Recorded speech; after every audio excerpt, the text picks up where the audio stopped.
You got questions, and I've got answers. Hi, I'm Kevin Eikenberry, answering the questions that new leaders ask us.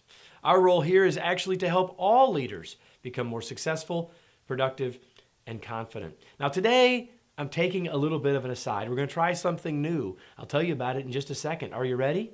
Let's go. Yes, normally now you hear me reading a question or saying a question that we've been asked and then giving you an answer. Today, we're going to do something different. Today, I have a copy of From Bud to Boss right here.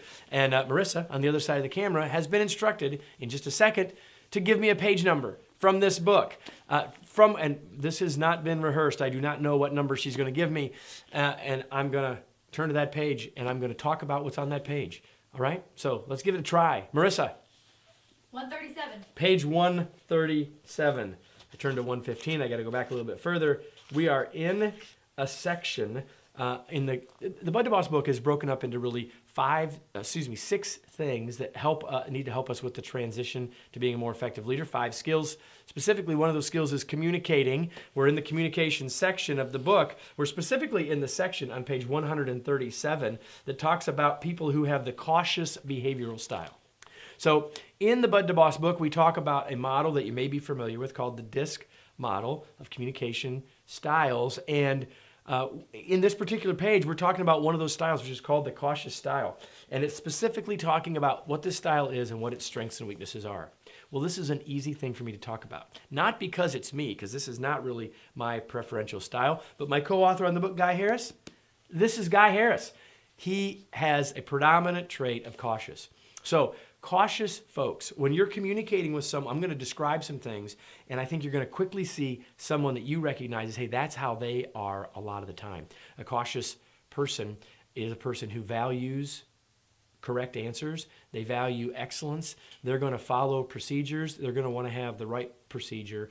They're going to think before they speak. You may ask them a question, and they may not immediately respond because they're trying to process and come up with an answer that's of really great value. They ask themselves the question, why are we doing this? Because they want to get to the right answer. So a person with a cautious communication style, I've just given you some things that probably help you see a little bit about who they are, right? Well, and so first of all, if that's you, recognize that communicating with everybody that way isn't necessarily going to work. And if I've just described someone that's not you, the big idea here is think about how they communicate and communicate with them in a way that works best for them.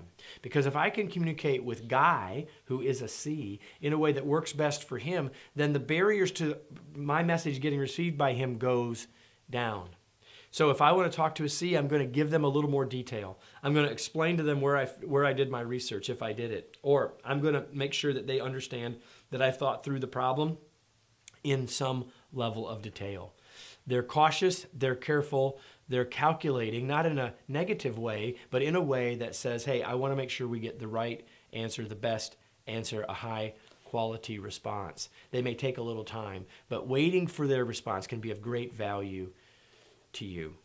So listen, I don't know, we didn't know where we were going, so I don't have a tweet pre-prepared, so there's no tweet today. I'm just going to leave you with this thought though. Here's the thought. The thought is that if we want to be a more effective communicator with whomever it is, the best thing we can do is figure out how to mirror their communication approaches more, because when we do that, we have a much better chance of success.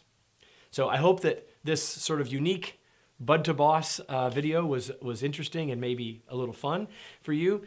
Certainly the content is certainly important, and I'm glad that Marissa picked page 137. If this was useful to you, there's a lot of stuff on the budtoboss.com site that you can take advantage of to help you as a leader. But let me tell you too, that if you're specifically interested in how you communicate better with others using these kinds of ideas, I'd strongly encourage you to go to discpersonalitytesting.com, discpersonalitytesting.com, where you can take a free assessment to help you get a sense of your communication style to help you communicate better with others.